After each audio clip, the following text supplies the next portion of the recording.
திருவாரூர் ஸ்ரீ குரு தட்சிணாமூர்த்தி சுவாமிகள். திருவாரூரில் ஸ்ரீ தியாகராஜ சுவாமி ஆலயமும் பிரம்மாண்ட தேரும் கமலாலய திருக்குளமும் பிரசித்தி பெற்றவை. திருவாரூரின் அடையாளம் சொல்பவை. திருவாரூருக்கு இன்னொரு அடையாளமும் இருக்கிறது. அதுதான் ஸ்ரீ குரு தட்சிணாமூர்த்தி சுவாமியின் மடாலயம். ஸ்ரீ குரு தட்சிணாமூர்த்தி சுவாமி இங்கே ஜீவசமாதி கொண்டுள்ளார். இறை அருளால் இளம் பிராயத்திலேயே ஞானம் கைவரப்பெற்று பல சித்து வேலைகளை புரிந்தார் தட்சிணாமூர்த்தி சுவாமி. வியாதிகளுடனும் விரக்தியுடனும் வாழ்ந்தவர்களை நல்வழிப்படுத்தினார்.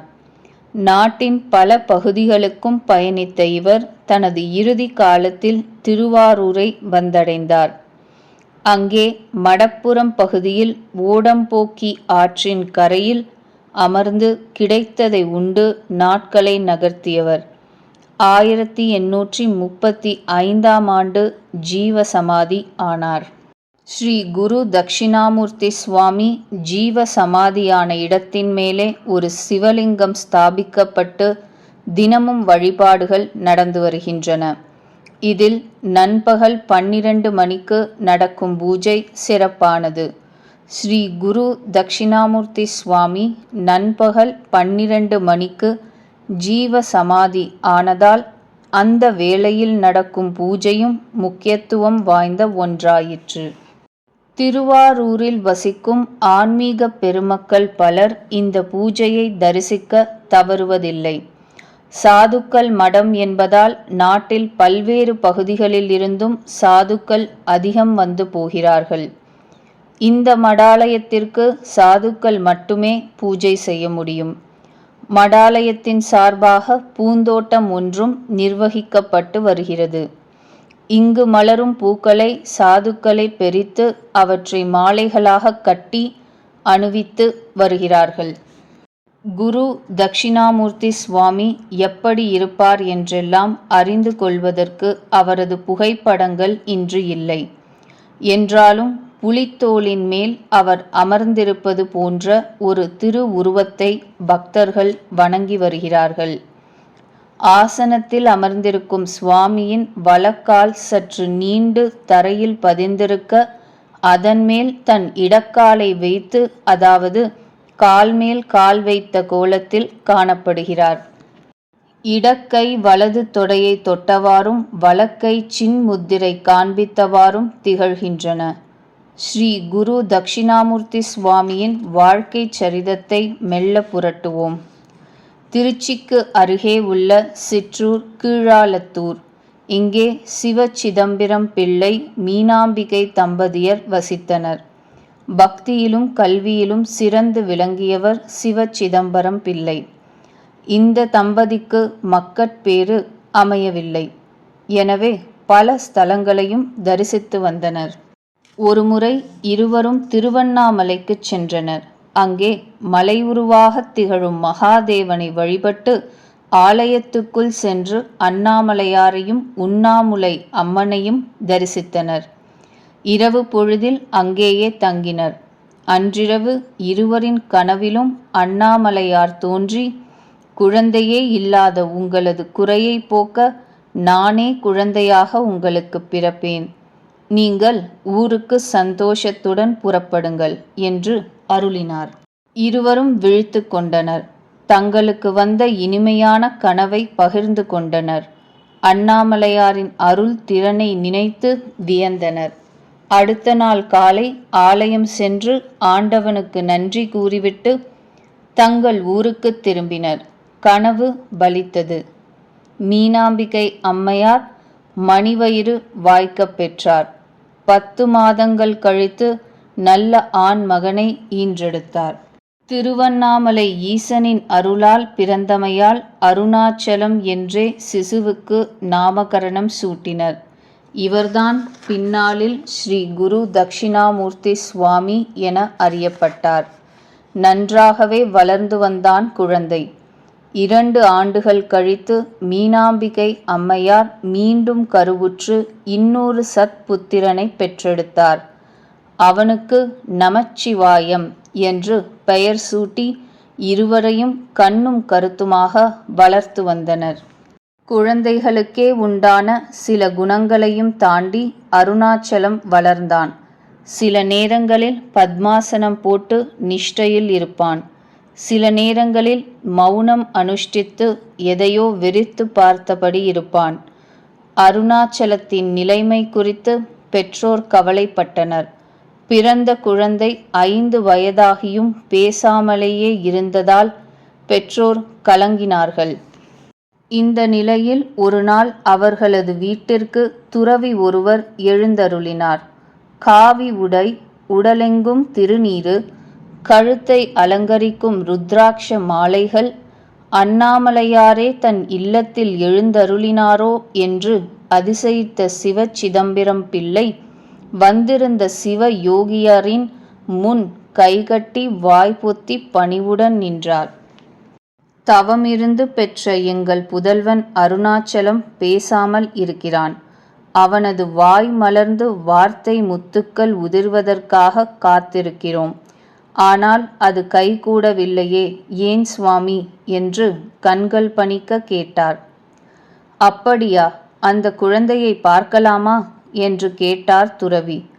உடனே துறவியை வீட்டின் உள்ளே அழைத்துச் சென்ற சிவ சிதம்பரம் பிள்ளை தன் மூத்த பிள்ளை அருணாச்சலத்தை காட்டினார். அப்பொழுது அந்த பிள்ளை கண்களை மூடியபடி தியானத்தில் திளைத்திருந்தது. துறவியார் மெல்ல புன்னகைத்தார்.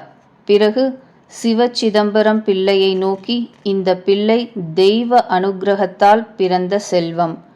இந்த உலகத்தில் உள்ளோர் நற்கதி அடைவதற்காக அவதாரம் எடுத்திருக்கிறது. நன்றாகவே பேசும். இப்பொழுது உங்கள் புதல்வனுடன் பேசிப் பாருங்களேன் என்றார். சிவச்சிதம்பரம் பிள்ளையோ குரல் தழுதழுக்க, குழந்தாய் அருணாச்சலம், ஏன் கண்களை மூடிக்கொண்டிருக்கிறாய்? பேசப்பா, உன் மழலை மொழியை கேட்க நாங்கள் ஆர்வமாக இருக்கிறோம் என்றார். அவ்வளவுதான். 5 வருடங்களாக பேசாமல் இருந்த அந்த இறைவனின் அவதாரம் முதன்முதலாக பேசியது. சும்மா இருக்கிறேன். சரிப்பா, சும்மா இருக்கிறாயா? நீ யார் என்றார் துறவி. மூடிய கண்களை திறக்காமலேயே புன்னகையோடு, நீயேதான் நான், நானேதான் நீ என்று சுருக்கமாக பதில் சொன்னது குழந்தை. சந்தோஷம். உனது பதில் சத்தியம். நான் புறப்படுகிறேன் என்று துறவி விடை பெற்றார். பெற்றவர்கள் புலகாங்கிதம் அடைந்தனர். சிறுவன் அருணாச்சலம் சொன்ன வார்த்தைகள் எத்தனை அர்த்தம் பொதிந்தவை என்பதை இங்கே கவனிக்க வேண்டும். துறவியாக வந்தவர் திருவண்ணாமலையில் வாழும் அண்ணாமலையாரே. நீயேதான் நான், நானேதான் நீ என்றால் அண்ணாமலையாரின் திரு அவதாரமே ஸ்ரீ குரு தட்சிணாமூர்த்தி சுவாமி என்பது விளங்குகிறதல்லவா? ஒரு குழந்தையா இப்படி பேசுகிறது, இப்படி செய்கிறது என்று பார்ப்பவர்கள் வியக்கும் வண்ணம் இருந்தது தட்சிணாமூர்த்தியின் செயல்கள். ஒரு நாள் காலை வேளையில் சிவ சிதம்பரம் பிள்ளை தன் துணைவியாரிடம், நான் திருச்சிக்கு போய் தாயுமானவரை தரிசித்து வருகிறேன் என்று வீட்டை விட்டு புறப்பட இருந்த நேரம் அருணாச்சலம் அவரை எதிர்கொண்டான். ஐயா, இன்னும் சற்று நேரத்தில் உம்மை பார்ப்பதற்கு உறவுக்காரர்கள் 2 இங்கே வர இருக்கிறார்கள். எனவே உமது பயணத்தை ஒத்தி வைப்பது நல்லது என்றான். பிள்ளையின் கீர்த்தி தெரிந்திருந்ததால் தந்தையும் பயணத்தை தள்ளி வைத்தார். சொல்லி வைத்தார் போலவே உறவுக்காரர்கள் அவர்களது வீட்டுக்குள் காலடி எடுத்து வைத்தனர். இதுபோல பல விஷயங்களை தன் ஞான திருஷ்டியால் பலருக்கும் சொன்னார் தட்சிணாமூர்த்தி சுவாமி. ஒருமுறை பள்ளியில் சுவடிகளை தனக்கு முன்பாக வைத்துக்கொண்டு கண்களை மூடி தியானத்தில் இருந்தார் சுவாமி. அப்பொழுது அவரது ஆசிரியர் அருகே வந்து, தம்பி, கண்களை மூடிக்கொண்டு அமர்ந்திருக்காயே, பாடங்களை படிச்சு முடிச்சிட்டியா என்று கேட்டார். படித்தாயிற்று என்றார் சுவாமி. சந்தேகப்பட்ட ஆசிரியர், எங்கே படிச்சத சொல், கேட்கிறேன் என்று சொல்ல, சுவடியை பார்க்காமலேயே பாடங்கள் அனைத்தையும் கடகடவென ஒப்புவித்தார் சுவாமி. அதன் பிறகு பாலகனான சுவாமியின் மேல் ஆசிரியருக்கு மதிப்பு கூடியது. இதே போன்ற சம்பவம் இன்னொரு நாளும் நிகழ்ந்தது. ஒரு நாள் வகுப்பில் ஆசிரியர் இருக்கும் பொழுது அவரை பார்த்து, சுவாமி, உங்கள் குழந்தை வீட்டு திண்ணையில் இருந்து கீழே விழுந்துவிட்டதால் கை முறிந்துவிட்டது, உடனே போய் பாருங்கள் என்றார். ஆசிரியர் பதற்றத்துடன் வீட்டிற்கு ஓடினார். வழியிலேயே அவரது வீட்டு வேலையால் ஓடிவந்து சுவாமி சொன்ன அதே விஷயத்தை கூறினான். உடனே இருவரும் ஓடிச் சென்று சற்றும் தாமதியாமல் குழந்தைக்கு வேண்டிய சிகிச்சைகளை செய்தனர். அதன் பிறகு பள்ளிக்கு வந்த ஆசிரியர் சுவாமியின் முன் பவ்யமாக கைகட்டி நின்றார். ஆசிரியரை அவரது இருக்கையில் அமருமாறு சுவாமி எவ்வளவோ கேட்டுக்கொண்டும் மறுத்துவிட்டார் ஆசிரியர். மரியாதைக்கும் அபாரமான ஞானத்துக்கும் உரியவரான தங்களின் முன்னால் நான் அமர்ந்திருப்பது தகாது என்று கூறினார். இந்த நிலை தொடர்ந்ததால் ஒரு கட்டத்தில் பள்ளிக்கு செல்வதையே நிறுத்திவிட்டார் சுவாமி. எனவே அவர் பள்ளிக்குச் சென்றது வெறும் 3 மாதமே. கீழாலத்தூரை அடுத்த ஒரு சிற்றூரில் சுவாமி இருந்தபொழுது ஆறாவமுத ஐயங்கார் என்பவர் தன் துணைவியார் லக்ஷ்மி அம்மாளுடன் சுவாமியை தரிசிக்க வந்தார். ஐயங்காருக்கு இருந்த ஒரே குறை அவருக்கு மழலை பாக்கியம் இல்லாமல் இருந்ததுதான். அரங்கநாத பெருமான் அவர்களது கனவில் ஒரு நாள் தோன்றி தக்ஷிணாமூர்த்தி சுவாமியின் அடையாளங்களைச் சொல்லி, அந்த சித்த புருஷனின் அனுக்கிரகத்தால் உங்களுக்கு குழந்தை பிறக்கும் என்று அருளினார். அதன்படி ஐயங்காரும் அவர் மனைவியும் சுவாமிகளை சந்தித்து அவருக்கு பணிவிடைகள் செய்தனர். இதையடுத்து லக்ஷ்மி அம்மாளுக்கு அழகான ஆண் மகவு பிறந்தது. இதன் பிறகும் அவ்வப்பொழுது இருவரும் குழந்தையுடன் வந்து சுவாமியை சந்தித்து ஆசி பெற்று திரும்புவது வழக்கம். ஒரு நாள் தொட்டிலில் குழந்தை ஆழ்ந்த உறக்கத்தில் இருந்த காரணத்தால் தம்பதி சுவாமியை தரிசிக்கச் சென்றனர். தன்னை தரிசிக்க வந்த ஐயங்காரிடம், உங்கள் வீட்டில் தீப்பிடித்து கொண்டுள்ளது, குழந்தையை வேறு தொட்டிலில் போட்டுவிட்டு வந்துள்ளீர்கள். விரைவாக சென்று குழந்தையை காப்பாற்றுங்கள். பயப்பட வேண்டாம், குழந்தை சுகமாகத்தான் இருக்கிறது என்றார். தம்பதி வீட்டை நோக்கி ஓடினார்கள். அதே நேரத்தில் சுவாமியின் திருவருளும் அங்கே அரங்கேறியது. பூட்டப்பட்ட ஐயங்காரது வீட்டில் நெருப்பு கொழுந்துவிட்டு எரிந்து கொண்டிருந்தது. வீட்டினுள்ளே எப்படி செல்வது என்று ஊர்க்காரர்கள் குழம்பிய நேரத்தில் உடலெங்கும் திருநீறு பூசி ஒரு சாமியார் அங்கே வந்தார். வெறும் கோவணம் மட்டுமே அணிந்திருந்த அவர் அந்த தீயின் மத்தியில் வீட்டுக்குள் சென்று தொட்டிலில் இருந்த குழந்தையை தூக்கி கொண்டு வெளியே வந்தார். அங்கே இருந்த ஒரு பெண்ணிடம் பாலகனை பத்திரமாக கொடுத்துவிட்டு கூட்டத்தில் கலந்து மறைந்தார். எல்லாம் நடந்து முடிந்தவுடன் ஐயங்கார் தம்பதி அறக்கப்பறக்க தங்கள் வீட்டிற்கு வந்தனர். எங்களது செல்ல மகனுக்கு என்ன ஆயிற்று என்று இருவரும் பதைபதைத்த பொழுது குழந்தையை அவர்களிடம் தந்தாள் அந்த பெண்மணி. கூடவே ஒரு சாமியார் வந்து குழந்தையை காப்பாற்றி தன்னிடம் கொடுத்துச் சென்றதையும் கூறினாள். அப்பொழுதுதான் ஐயங்கார் தம்பதி நடந்த சம்பவத்தை உணர்ந்தனர். தங்கள் வீட்டிற்கு வந்து தன்னருளால் பிறந்த பாலகனை அவரே காப்பாற்றிவிட்டு சென்றிருக்கிறார் என்பதை அறிந்து இருந்த இடத்திலிருந்தே அவருக்கு தங்கள் நன்றியை தெரிவித்தனர். அதோடு வைணவ சம்பிரதாயத்தைச் சேர்ந்த அந்த குழந்தைக்கு சுவாமியின் அருணாச்சலம் என்ற பெயரையே சூட்டினர். பல ஊர்களுக்கும் பயணித்த சுவாமி பழங்களத்தூர் என்ற சிற்றூரை அடைந்தார். அங்கே நதிக்கரை ஓரமாக சுவாமி நடந்து கொண்டிருந்த பொழுது ஓர் அன்பர் எதிர்பட்டார். ஏதோ கவலை நிறைந்த முகத்துடன் காணப்பட்ட அந்த அன்பர் சுவாமியை பார்த்ததும் அவரது கால்களில் விழுந்து நமஸ்கரித்தார். அன்பரின் சோகம் ததும்பும் முகத்தை பார்த்த சுவாமி சொல் என்பது போல் தலையை அசைத்தார். அந்த அன்பர், சுவாமி, என் மனைவிக்கு இது பிரசவ நேரம். உரிய நேரம் கடந்த பிறகும் கடந்த 4 தினங்களாக குழந்தையை பிரசவிக்க முடியாமல் அவஸ்தைப்படுகிறாள். இதை பார்க்க வேதனையாக இருக்கிறது. தாய்க்கும் சேய்க்கும் ஏதேனும் ஆபத்து நிகழுமோ என்று என் மனம் சஞ்சலப்படுகிறது. அப்படி ஏதேனும் நிகழ்ந்துவிட்டால் நானும் உயிரோடு இருக்க மாட்டேன் என்று புலம்பி அவரது திருவடிகளில் விழுந்தார். அப்பனே, எழுந்திரு, கவலைப்படாதே. நீ உன் வீடு செல்வதற்கு முன் அங்கே சுகப்பிரசவம் ஆகி ஆண் குழந்தை பிறந்திருக்கும். தாய்க்கும் குழந்தைக்கும் எந்த ஆபத்தும் இல்லை என்று சொல்ல அந்த அன்பர் பேரானந்தத்துடன் வீட்டிற்கு ஓடினார். அங்கே அவருடைய மனைவிக்கு ஆண் குழந்தை பிறந்திருந்தது. சுவாமியின் அருள் வாக்குப்படி தாயும் சேயும் நலமாக இருந்தனர். அந்த அன்பர் ஏகத்துக்கும் மகிழ்ந்து சுவாமியை தான் சந்தித்த இடத்திற்கு மீண்டும் வந்து அவரை தரிசித்து நமஸ்கரித்தார். அதோடு சுவாமியின் பெருமைகளை பற்றி ஊர் மக்களிடம் எடுத்துரைக்க பலரும் அங்கே கூட ஆரம்பித்தனர். சுவாமி அங்கிருந்து புறப்பட்டு நீலப்பாடி, சிதம்பரம், விருத்தாச்சலம், திருவண்ணாமலை, திருப்பதி முதலிய ஸ்தலங்களுக்குச் சென்று ஆங்காங்கே பல அற்புதங்களை நிகழ்த்தினார். திருப்பதியிலிருந்து புறப்பட்டு சென்னையை அடைந்தார். திருவொற்றியூரில் பட்டினத்தாரின் சமாதி அருகே சில நாட்கள் இருந்தார். புத்தி சுவாதீனம் இல்லாத ஒரு பெண்ணுக்கு இங்கே அருள் புரிந்தார்.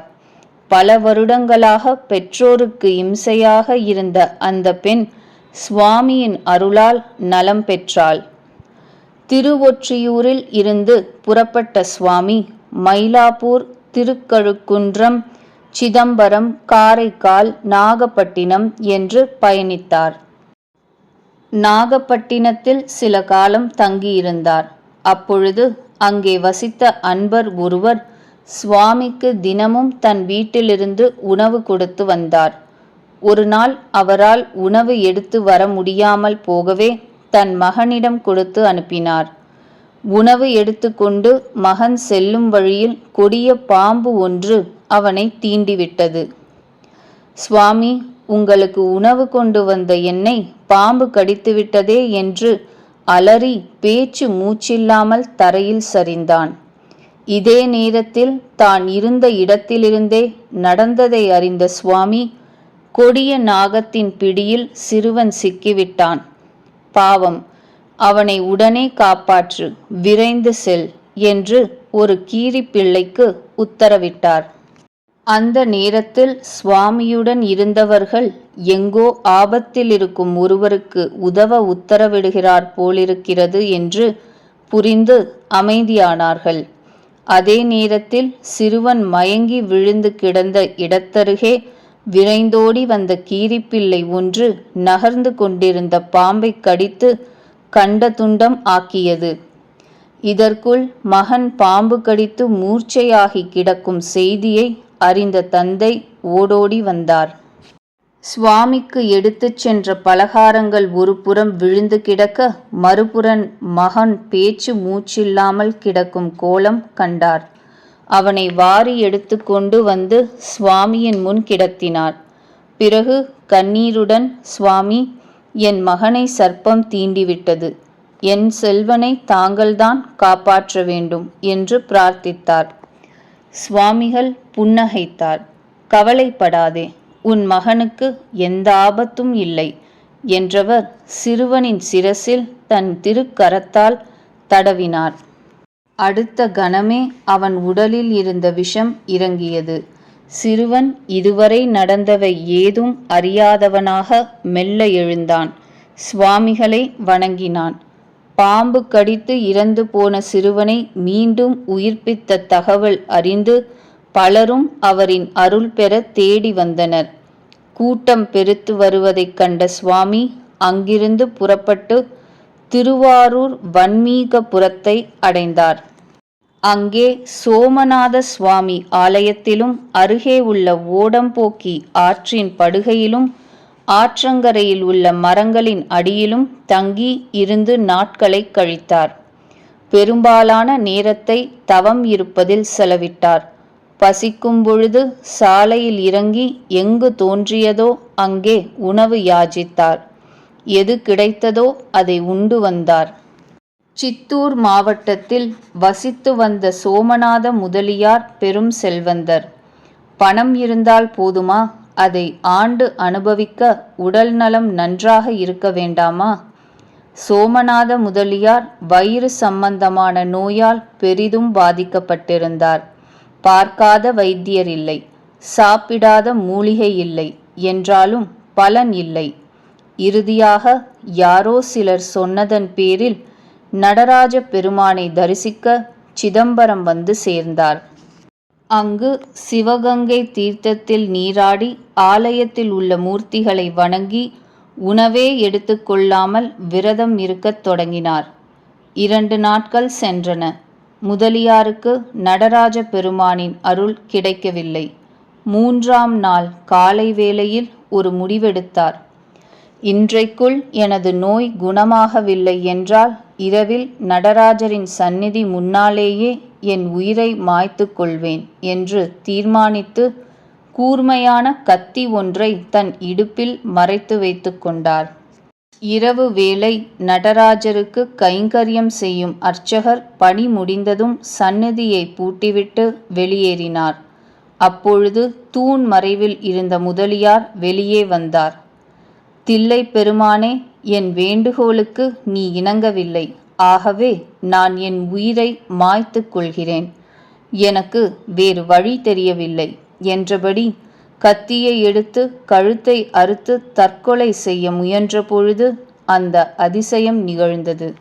சந்நிதியில் இருந்து ஓர் அசரீரி வாக்கு, அப்பனே, உனது நோய் இங்கே குணமாகாது.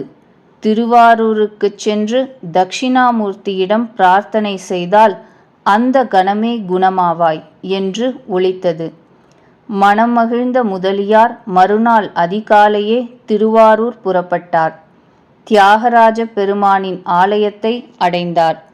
அங்குள்ள தட்சிணாமூர்த்திக்கு அபிஷேக ஆராதனைகள் செய்தார். இரவு வரையில் சந்நிதியிலேயே அமர்ந்து தியானித்தார். அப்பொழுதும் அவரது நோய் குணமாகவில்லை. அப்படியே உறங்கிவிட்டார். அப்பொழுது நடராஜ பெருமான் அவரது கனவில் தோன்றி, அப்பனே, நாம் உனக்கு அடையாளம் சொன்ன தட்சிணாமூர்த்தி இவரல்லர். இதே ஊரில் ஒருவன் நிர்வாணமாக திரிந்து கொண்டிருக்கின்றான், அவனிடம் செல் என்றார். அதன்படி அடுத்த நாள் காலையில் அலைந்து திரிந்து நடராஜ பெருமான் கனவில் சொன்ன தட்சிணாமூர்த்தி சுவாமிகளை கண்டுபிடித்தார் முதலியார். பிறகு சுவாமி கொடுத்த பிரசாதத்தை உட்கொண்டார். அந்த கணமே முதலியாரை பிடித்திருந்த வயிற்று வலி இருந்த இடம் தெரியாமல் போயிற்று. ஆனந்தம் மேலிட சுவாமியை பலவாறு துதித்து பழம் முதலிய பொருட்களை காணிக்கையாக வைத்து வணங்கினார். சிதம்பரம் நடராஜ பெருமானால் தட்சிணாமூர்த்தி என்று குறிப்பிடப்பட்டதால் அருணாச்சலம் என்கின்ற சுவாமி அதன் பிறகு தட்சிணாமூர்த்தி சுவாமி என்றே வழங்கப்படலானார். இப்படி சுவாமிகளின் மகிமையை சொல்லிக்கொண்டே போகலாம். எத்தனையோ பேருக்கு நல்லாசி வழங்கி அவர்களை நல்வழிப்படுத்தி உள்ளார். ஸ்ரீ குரு தட்சிணாமூர்த்தி சுவாமியின் மடாலயத்தை தரிசிப்போமா? பெயருக்கு மடாலயம் என்றாலும் மிகப்பெரிய கோயிலாகவே திகழ்கிறது. பலிபீடம், நந்திதேவர் பிராகாரம் என்று விஸ்தாரமாகவே இருக்கிறது மடாலயம். மணி ஓசையும் மத்தள முழக்கமும் சேர பூஜைகள் நடக்கின்றன.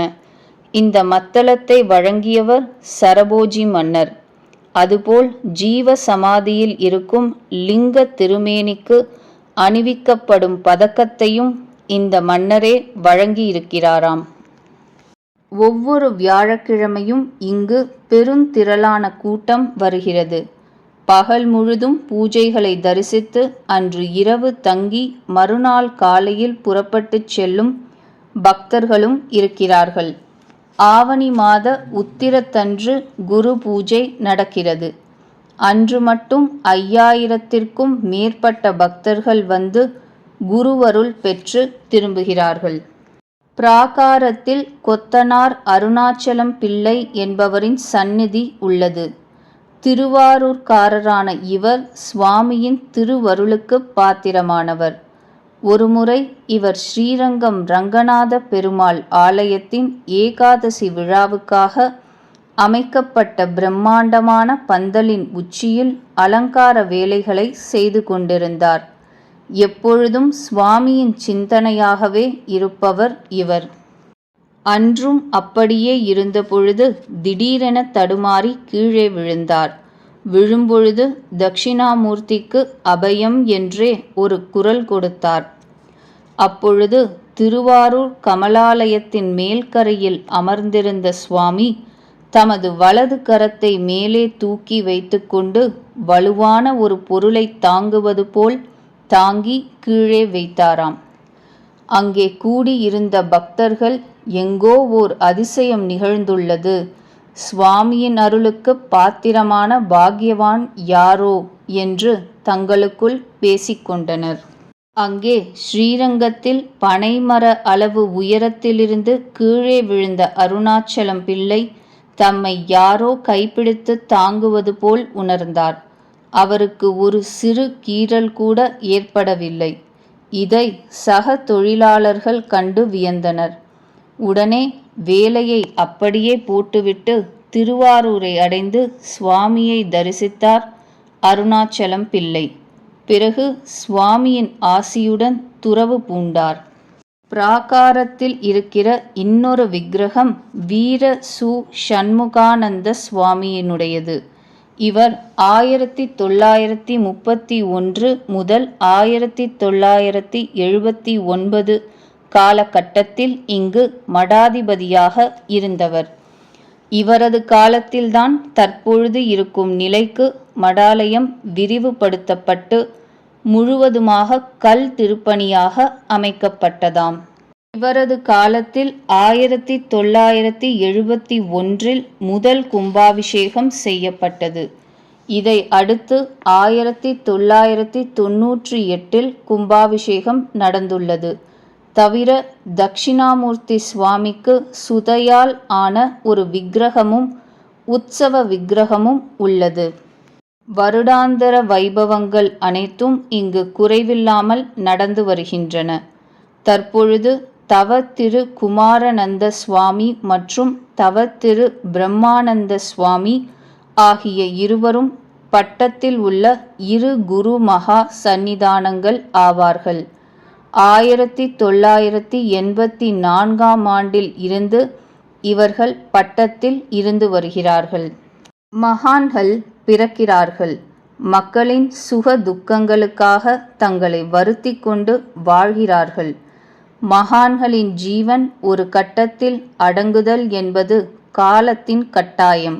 ஆனால் அவர்கள் எங்கும் வியாபித்து தங்களது அருளை இந்த பூ உலகுக்கு வழங்கிக் கொண்டே இருக்கிறார்கள்.